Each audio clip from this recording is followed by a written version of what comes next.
오늘 우리에게 주신 하나님의 말씀은 구약성경 여호수아 4장 20절에서 24절까지의 말씀이 되겠습니다. 제가 가진 성경은 구약성경 324면에 기록되어 있습니다. 구약성경 324면에 기록된 여호수아 4장 20절에서 24절까지의 말씀입니다. 이 기록된 계시의 말씀을 봉독하는 중에 살아계신 하나님의 음성을 모두 다 함께 들으실 수 있기를 바랍니다. 하나님의 말씀입니다. 여호수아가 요단에서 가져 그 12돌을 길갈에 세우고 이스라엘 자손에게 말하여 이르되 후일에 너희 자손들이 그들의 아버지에게 묻기를 이 돌들은 무슨 뜻이니까 하거든 너희는 너희 자손들에게 알게 하여 이르기를 이스라엘이 마른 땅을 밟고 요단을 건넜습니다. 너희의 하나님 여호와께서 요단물을 너희 앞에서 마르게 하사 너희를 건너게 하신 것이 너희의 하나님 여호와께서 우리 앞에 홍해를 말리시고 우리를 건너게 하신과 같았나니 이는 땅의 모든 백성에게 여호와의 손이 강하신 것을 알게 하며 너희가 너희의 하나님 여호와를 항상 경외하게 하려 하심이라 하라. 아멘. 미국이 자랑하는 화가 중 한 사람인 워너 솔맨의 이야기입니다. 이분이 헤드 오브 크라이스트라는 유명한 예수님의 초상화를 그렸습니다. 예수님의 모습이 담긴 그의 그림집은 1940년도에 500만 부 이상이 인쇄되었습니다. 오늘날까지 세계에서 가장 많이 알려진 예수님의 모습이 그 초상화입니다. 성도 여러분은 한 번 이상 그 그림을 보았습니다. 이 그림을 그리게 된 동기가 있습니다. 1917년 결혼하고 얼마 안 된 젊은 나이에 그는 중병에 걸려 의사로부터 임파선 결핵이라는 판정을 받았습니다. 그래서 길어야 석 달 정도 살 수 있다는 말을 듣게 됩니다. 그는 절망했습니다. 당시 아내는 임신 중이었습니다. 아내와 곧 태어날 아이를 생각하면 잠을 잘 수 없을 정도로 괴로웠습니다. 그때 아내가 그를 위로하며 이렇게 말했다고 합니다. 여보, 3개월밖에 못 산다고 생각하지 말고 하나님께서 3개월을 허락해 주셨다고 생각하며 우리 살아가요. 그리고 아무 원망도 하지 맙시다. 3개월의 천국 같은 시간을 가장 아름답게 만들어 봐요. 3개월이나 되는 시간을 허락해 주신 하나님께 감사합시다. 솔맨은 그의 아내의 말에 큰 감동을 받았고 그렇게 결단하며 3개월을 오직 감사하며 살겠다고 다짐했습니다. 그때부터 그는 아주 작은 일부터 예수님께 감사하며 주어진 시간과 모든 것에 대하여 감사하며 살았습니다. 그리고 자신의 생애의 마지막 작품이라고 생각하며 헤드 오브 크라이스트를 그리기 시작했던 것입니다. 그런데 감사는 그에게 놀라운 기적이 일어났습니다. 3개월이 지났는데도 몸이 약해지는 것이 아니라 오히려 몸이 더 건강해졌습니다. 임파선 결핵이 깨끗하게 사라진 것입니다. 의사는 너무 놀랐습니다. 이것은 기적입니다. 도대체 3개월간 무슨 약을 먹었기에 이렇게 깨끗이 나았습니까? 솔맨은 이렇게 대답했습니다. 다른 약은 전혀 먹은 것이 없고 굳이 약이라고 한다면 아내가 주는 예수 그리스도께 감사하는 약을 먹었습니다.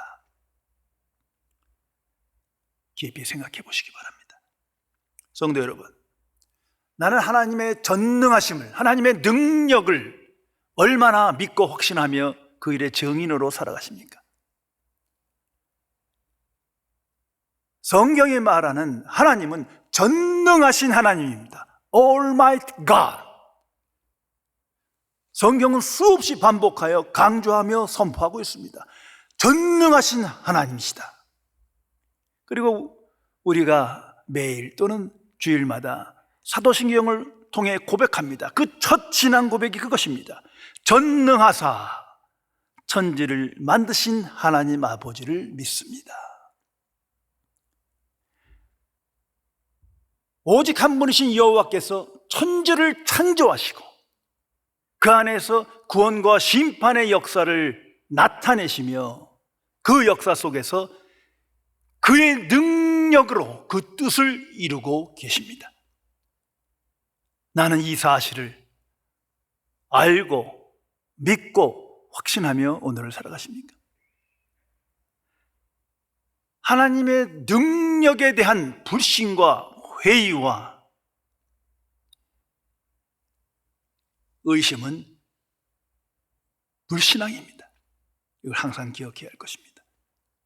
그것은 영의 생각으로 이끌려 살아가는 것이 아니라 이성적인 생각에 매였기 때문이에요.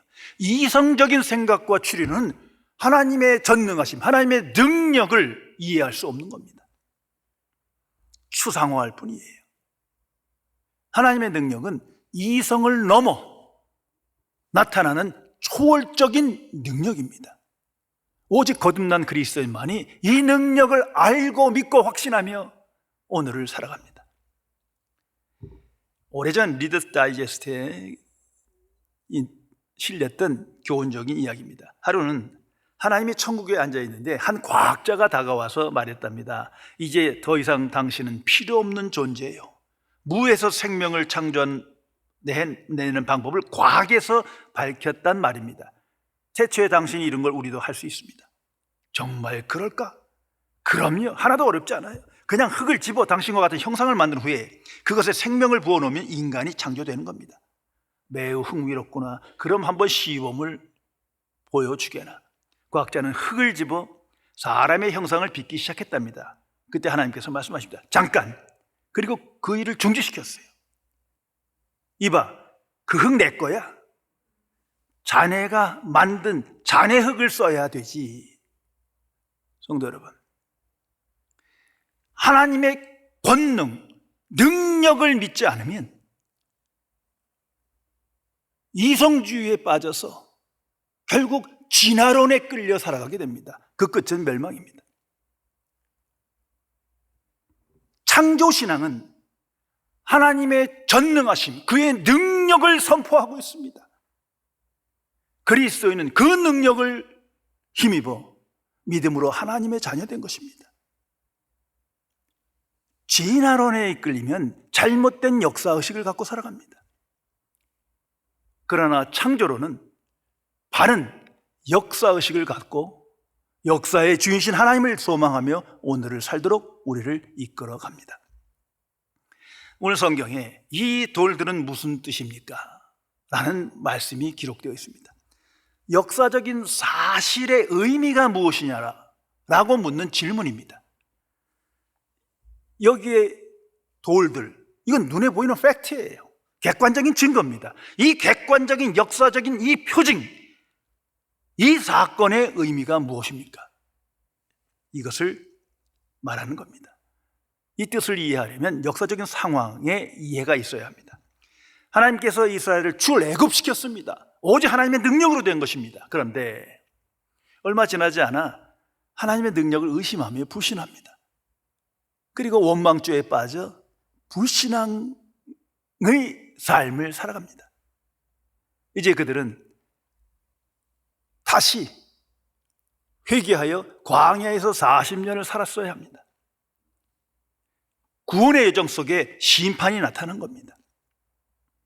이제 20살 넘은 성년으로 원망죄에 빠진 불신의 사람들을 하나님께 심판하시어 그 광야에서 다 죽게 하십니다. 그들은 약속의 땅에 들어가지 못합니다. 이제 40년 후 새로운 세대가 이루어지므로 여호수아를 중심으로 약속의 땅으로 향하고 있습니다. 이제 요단강 앞에 가게 된 거예요. 그런데 그 요단강에 물이 많이 불어 그 민족이 지나갈 수가 없어요. 그때 하나님께서 크신 능력으로 기적을 나타내시어 물이 갈라지게 하고 그 강 속에 길을 내신 거예요. 마치 요단 홍해에 길을 내듯이 요단강에 길을 내셨습니다. 그리고 하나님께서 명령하셨습니다. 그들이 12지파이므로 12개의 돌을 갖다가 길갈에 세워 기념석을 만들어라. 그리고 후세에 자녀들이 이 돌들의 뜻이 무엇입니까? 묻거든 명확하게 역사적인 진실을 말해줘라 라는 것입니다. 하나님께서 특별한 방법으로 역사적인 객관적인 그 사건 속에서 기념석을 만들게 하라 명하시며, 그 속에서 역사적인 사실을 명확하게 기억하고 말하라 하시는 겁니다. 하나님께서 이 백성과 함께한 그 역사를 추상화하지 말고 가감하지도 말고 그대로 그것을 전하라. 그 속에 나타난 하나님의 능력을 말하라. 왜 이렇게 강조하시는 겁니까? 인간은 자신의 이성적 한계 또는 경험적 판단에 끌려서 하나님의 능력을 전지전능하심을 추상화하고 신화화하고 또한 시간이 지남에 따라 망각하고 왜곡하기 때문이에요. 이게 역사적인 진실 아닙니까? 그래서 하나님께서 출애굽 역사 직후에 율법을 주시면서 그 첫 말씀이 이겁니다. 출애굽기 20장 20절입니다. 나는 너를 애굽 땅 종되었던 집에서 인도하여 낸 네 하나님이 여호와니라. 우리 개신교에서는 1계명부터 10계명을 받아들이지만 본래적 성경 안에는 1계명의 첫 말씀이 이겁니다. 나는 너를 애굽 땅 종되었던 집에서 인도하여 낸 네 하나님 여호와다. 무슨 말입니까? 출애굽이라는 역사의 현장에서 능력을 베푸신 하나님, 그 능력으로 너희들을 인도하는 하나님을 기억하라는 거예요. 그게 1계명의 첫 번째 말씀입니다. 바른 역사의식을 가져라. 세상의 역사에 끌리지 말고 하나님이 행한 역사의 의식을 가지고 오늘을 살라 말씀하시는 겁니다. 오래전에 미국 워싱턴에 갔다가 전쟁 기념관을 간 적이 있습니다. 많은 분이 거기 보셨을 겁니다. 그 안에 6.25 전쟁 때 참여해서 전사한 수만 명의 미국 군인들이 그곳에 있는데 그들의 이름이 새겨진 기념석이 있습니다. 그 외에 누구나에게 감동을 주는 역사적 진실이 항상 기억해야 할 역사 의식이 기록되어 있습니다. Freedom is not free. Freedom is not free. 자유는 공짜가 아니다. 죽음의 사건이 말해주잖아요. 그 희생의 대가가 없인 자유란 없는 겁니다. 한번 역사를 생각해 보세요. 기원전이든 기원후든 어느 민족이, 어느 나라가 값비싼 헌신과 피해 대가 없이 자유를 얻었단 말입니까? 이 진실을 잃어버리면 잘못된 역사의식에 잘못된 인생을 살아가게 되는 거예요. 오늘날 21세기에 특별히 대한민국에서는 왜곡된 진실 또는 역사의 망각 속에 살아가는 사람들이 너무나 많습니다. 자유의 가치를 몰라요. 이게 거저 주어진 줄 알아요? 아니, 역사 속에 어느 누구도 자유를 그냥 태어나부터 얻고 그걸 누린 사람은 아무도 없어요. 그런데도 이게 당연한 줄 아는 거예요. 그러니 진정한 자유로 살지 못합니다. 자유의 가치를 알지 못하기 때문이에요. 8.15 광복 해마다 이 날이 돌아오는데 이거 저절로 생긴 일이 아닙니다. 이게 추상적인 얘기가 아니에요. 누군가의 엄청난 희생의 대가로 광복절을 맞이하게 된 거예요. 자유를 얻게 된 거예요. 이걸 망각한다면 자유의 가치를 모르고 그 자유가 방종의 기회로 삼아 잘못된 인생을 살게 됩니다. 무엇보다도 그리스도인의 자유, 어떻게 주어진 겁니까? 죄로부터의 자유, 율법부터 자유, 세상으로부터 자유, 사망 권세로부터 자유, 사탄으로부터 자유. 이 놀라운 자유는 예수님의 십자가 사건으로부터 주어진 거예요. 주께서 십자가에 죽으셨기 때문에, 피 흘려셨기 때문에 엄청난 대가를 치른 선물이지 이게 저절로 이루어진 게 아니거든요. 이건 역사적인 진실 아닙니까? 그런데 그 역사의식을 갖지 못하면 이게 무슨 십자가 사건이 미화되고 말아요. 추상화되고 말고 잘못된 신앙생활을 하게 됩니다. 그래서 하나님께서 그 예표로 효징으로 기념색을 세우라 말씀하신 거예요. 12개의 실물, 돌을 가져다가 그 역사의 사건의 증인들에게 말합니다. 이걸 세우고 자녀들에게 말하라. 무슨 일이 일어났는지, 역사적 진실이 무엇인지를 전하라 명령하시는 겁니다. 이 돌들의 뜻이 무엇인가? 그 대답을 명료하게 전하라. 역사적 진실을 말하라는 겁니다.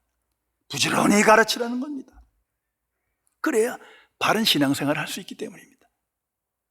성도 여러분, 이 자녀에게 있어서 신앙교육이란 모든 교육의 으뜸인 거예요. 그 우선순위를 모르면 그 자녀 사람 되지 못합니다.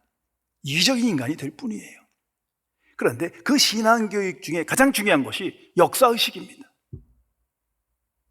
자기 생에 길어봐야 80년, 100년이지만 역사라는 것은 과거, 현재, 미래를 말하는 거 아니에요. 그 속에 내가 있음을 알아야지.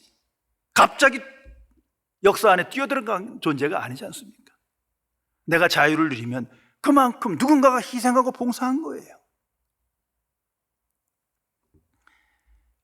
그런 걸 오직 한 분이신 창조주님의 창조로부터 바른 역사의식을 줘야 됩니다. 창조론을 가르쳐야 합니다. 하나님께서 창조하시고 하나님께서 역사하신다. 이 모든 것이 하나님의 능력으로 된 것이다.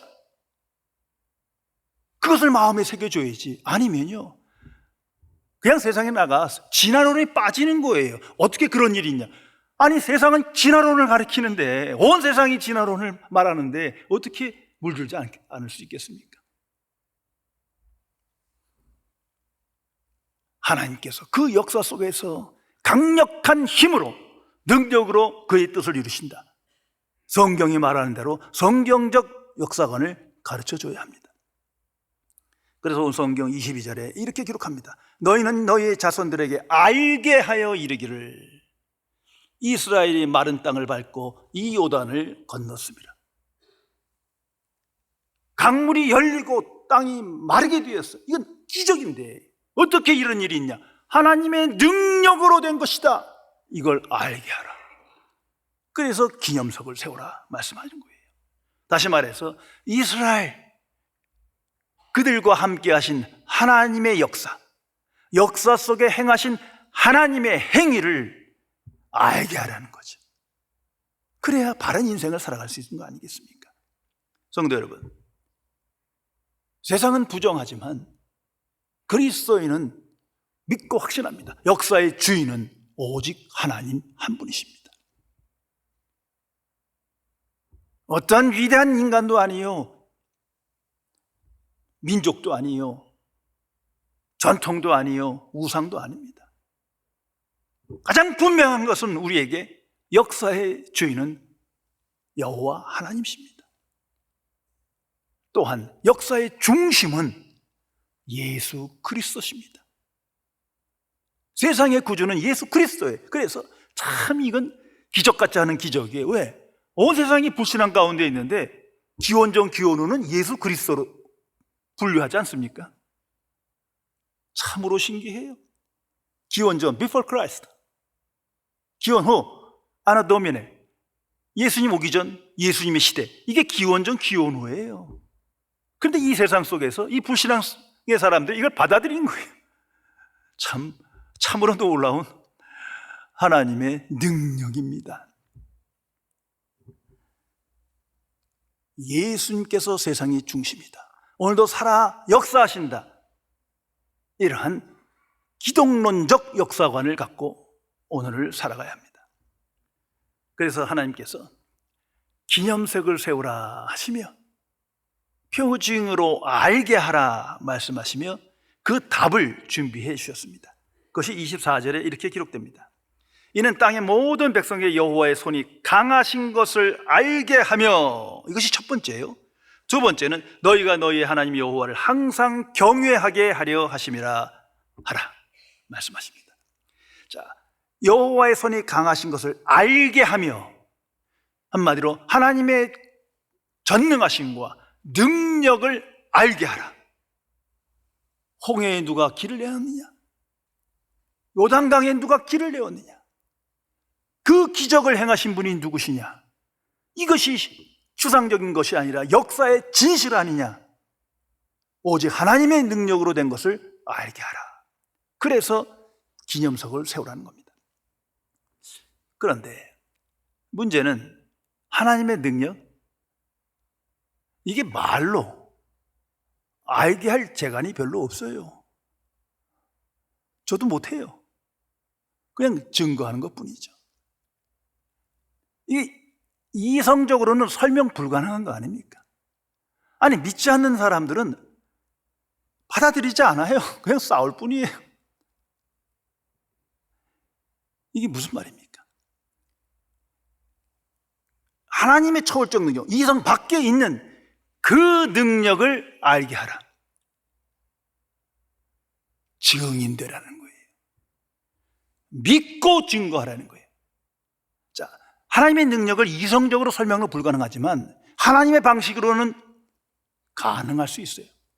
자, 이성이라는 것은 믿음의 대상을 결정할 능력이 없어요.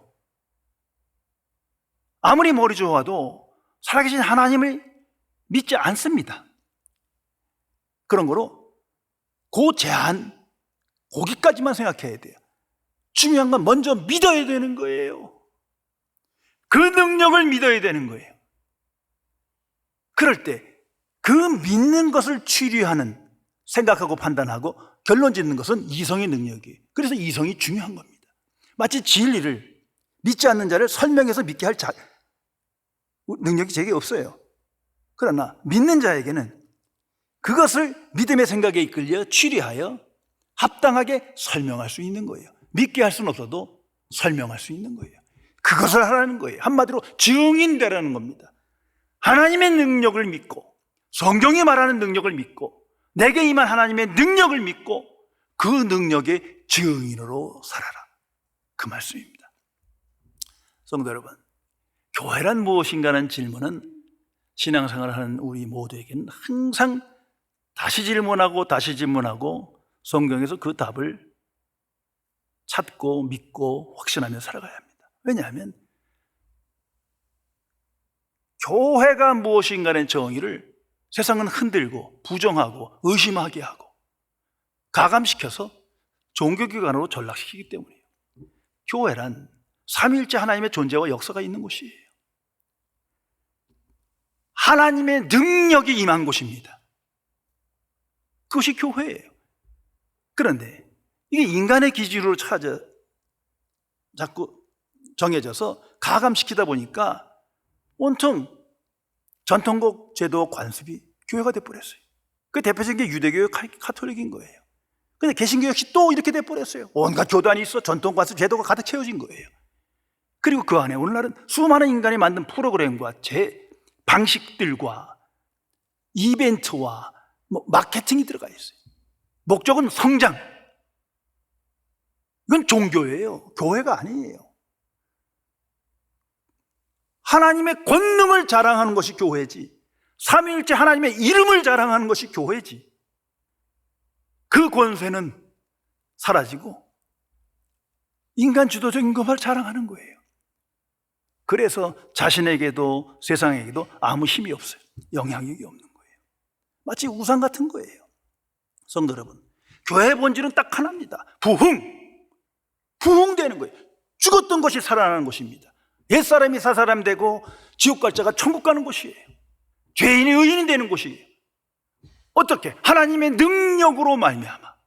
방식은 오직 거듭남입니다. 복음과 성령의 역사로 거듭나 부흥되는 겁니다. 하나님의 능력이 선포되고 체험되는 것이에요. 교회는 그것을 알리는 겁니다. 그게 코로나 시간이든 전쟁이든 그것이 교회예요. 그것을 사모하여 지금 우리가 예배드리는 거예요. 근데 오랜 시간 예배드리고 찬송하고 봉사했어도 이게 집이 예배당이죠. 그건 임시처소예요. 예배당이 아니에요. 자꾸 잘못된 방식에 이끌리게 되는 이것이 오늘의 문제입니다. 하나님의 사람 허드슨 테일러 유명한 선언이 있습니다. 하나님의 일이란 하나님을 위해 사람들이 하는 일이 아니다. 하나님의 일이란 사람을 통해 하나님 그분이 하시는 일이다. 이건 천지차이입니다. 하나님의 일을 한다 하면서 인간 주도적인 일은 하나님의 일이 아니에요. 사람이 하는 거지. 하나님의 일은 하나님 자신이 그분의 능력으로, 강한 힘으로 행하시는 거예요. 그것이 나타나는 것이 하나님의 교회입니다. 그 능력을 알게 하라. 그래서 하나님께서 하나님의 교회를 세우신 거예요. 이것을 분명히 알아야 합니다. 또한 하나님 여호와를 항상 경외하게 하려 하십니다. 성도 여러분, 우리는 하나님의 능력을 알고 능력을 받아서 나의 뜻을 이루어 성공하고 형통하고 소원 성취하는 걸 생각하지만 전혀 그런 게 아니에요. 그건 종교에서나 하나의 유혹하는 방식이고, 하나님의 교회는 전혀 그런 것을 말하지 않습니다. 오늘 성경은 말합니다. 그 능력은 하나님을 경외하게 하려 합니다. 하나님의 능력은 오직 하나님의 뜻이 이루어진단 말이에요. 여기서 경외란 무엇입니까? 성경에 가장 많이 반복되는 용어 중에 하나예요. 이거 명확하게 정의 내려야 합니다. 문자 그대로 fearing God, fearing, 두려움이에요. 왜 하나님이 두렵습니까? 나는 피조물이고 저분은 창조주이시며 역사의 주인이시며 구원과 심판을 이루신 하나님이세요. 어찌 두렵지 않을 수 있습니까? 거룩하신 분이세요. 어떻게 죄인이 두렵지 않을 수 있습니까? 이건 거룩한 두려움을 말하는 겁니다. 우리가 하나님 하면서 이 두려움이 없다면 즉시 회개해야 돼요. 그 마음이 먼저인 거예요. 그리고 경외는 믿음과 동의어입니다. 그 속에 강조점만 조금 다른 거예요. 그런 거로 이 경외의 마음은 하나님의 은혜와 사랑을 받는 마음이에요. 하나님의 은혜와 사랑을 받는 그릇과 같은 믿음이란 말이에요. 그래서 이 경외는 믿음으로 오로지 하나님께 영광 돌리는 그 생각만 합니다. 오로지 하나님의 뜻이 이루어지는 그 마음으로 하나님 앞에 있는 거예요. 그가 복 있는 자입니다.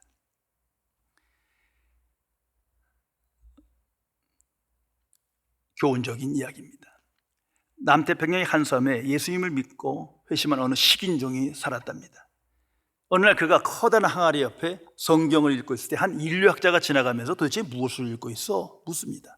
그래서 그는 성경 보고 있는데요 라고 대답합니다. 그때 이 인류학자가 코숨을 치며 말했답니다. 여보시오, 현대인은, 지식인은 그따위 책을 읽지 않소. 그거 다 신화고 거짓말이요. 합리적인 생각이 없다. 그렇게 말하며 그런 책 읽느라 시간 낭비하지 마시오 라고 권면했답니다. 그러자 식인종은 그 사람의 머리끝부터 발끝까지 쭉 살펴본 후에 이렇게 말했습니다. 선생님, 이 책이 아니었다면, 이 성경이 아니었다면 선생님은 벌써 저 항아리 속에 처박혔을 겁니다. 내가 과거 식인종이었습니다. 그러나 이 책으로만 하여 믿음으로 하나님의 자녀 되었기에 당신이 지금 살아있는 겁니다. 그 말입니다.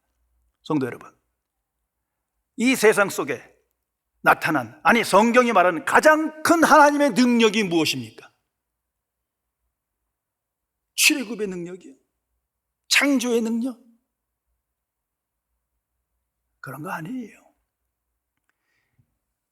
인간에게 있어 가장 큰 능력은 구원의 능력이에요. 아무리 물을 가르고 기적을 행하고 능력을 알고 행할지라도 천국에 들어가지 못하면 아무것도 아니에요. 그 예수님께서 말씀하지 않습니까? 선지자라 노릇하고 많은 능력을 행하고 귀신을 축출하더라도 천국에 들어가지 못하리라. 가장 큰 능력은 죄인을 천국 들어게 한 능력이에요. 이걸 잊어서는 안 됩니다. 그래 로마서 1장 16절에 말합니다. 복음은 모든 믿는 자에게 구원을 주시는 하나님의 능력이다. 우리가 그 하나님의 능력을 받아서 하나님 자녀된 거예요. 더 구체적으로 17절에 말합니다. 복음에는 하나님의 의가 나타났다. 성도 여러분, 출애굽의 이적, 홍해 갈라지는 능력, 거기엔 하나님의 의가 나타나지 않아요. 잠깐 맛보기예요. 그런데 예수님의 십자가 사건에는, 그 복음에는 하나님의 의가 나타났다. 하나님의 의의 능력이 나타났다. 그래서 믿는 자에게 그 능력을 주신다는 거예요. 의를 선물로 받아 미천한 죄인이 하나님의 자녀되고 세상의 종이 천국 백성 되는 겁니다.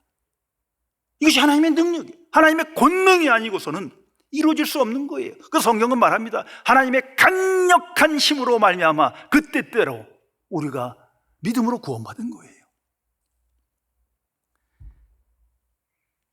그러기에 하나님의 자녀는, 복음의 사람은 오직 예수 그리스도만을 바라봅니다. 예수 그리스도 안에 하나님의 강력한 능력이 나타났기 때문에 예수 그리스도 밖에서 능력을 구하지 마세요. 성경에 있는, 구약 성경에 있는 그런 능력들은 하나의 맛보기 같은 거예요. 예수 그리스도 안에 나타난 그 강력한 능력의 표징일 뿐입니다. 그 예수 그리스도를 하나님께서 이 땅에 보내신 거예요. 하나님의 능력으로 말미암아 하나님의 아들이 이 땅에 오셨습니다. 여기부터 시작하는 거예요. 그래서 성육신의 사건, 십자가의 사건, 부활의 사건, 승천의 사건, 그 역사적인 사건을 중심으로 생각하며 판단하며 오늘을 살아가야 합니다. 거기에 복음적 역사관이 나타나 있습니다. 그리스도인은 예수 그리스도 안에서 이 복음적 역사관에 끌려 이 일의 증인입니다. 그 안에 나타난 하나님의 능력을 알게 하는 자로 하나님의 부르심을 받았다는 것을 항상 기억해야 합니다. 성령께서는 우리 안에 계셔 복음적 역사관을 깨닫게 하시고 알게 하시고 믿게 하시고 증인되게 하십니다. 그래서 이제는 내가 역사 지식은 없지만 복음적으로 명명하게 말합니다. 역사란 모든 인류가 현재적 구원, 종말론적 구원과 심판을 향해 나아가는 것이다. 성경은 그런 이야기로 가득 차 있는 거예요. 그 시대의 구원과 심판, 저 시대의 구원과 심판, 그리고 최종적 구원과 심판을 향해 인류는 나아가고 있는 겁니다. 복음은 그 사실을 깨닫게 하고 그 역사관 속에 새로운 소망의 사람으로 하나님께 영광 돌리는 삶을 살게 하십니다. 성령께서 그 역사의식 속에서 오직 하나님을 경외하며 예수 그리스도 안에서 하나님의 능력에 대한 믿음과 확신을 가지고 세상을 향하여 하나님의 전지전능하심을 알게 하며 나타나게 하는 삶을 살도록 인도하십니다. 기도하시겠습니다.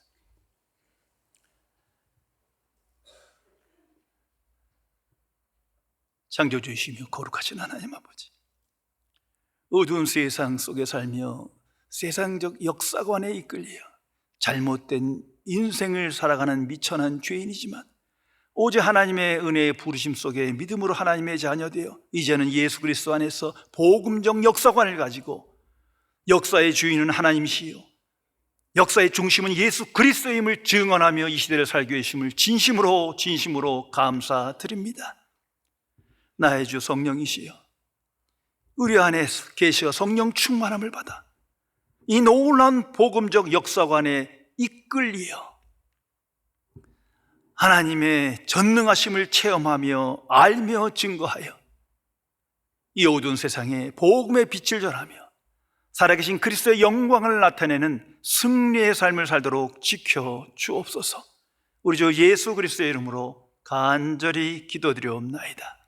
아멘.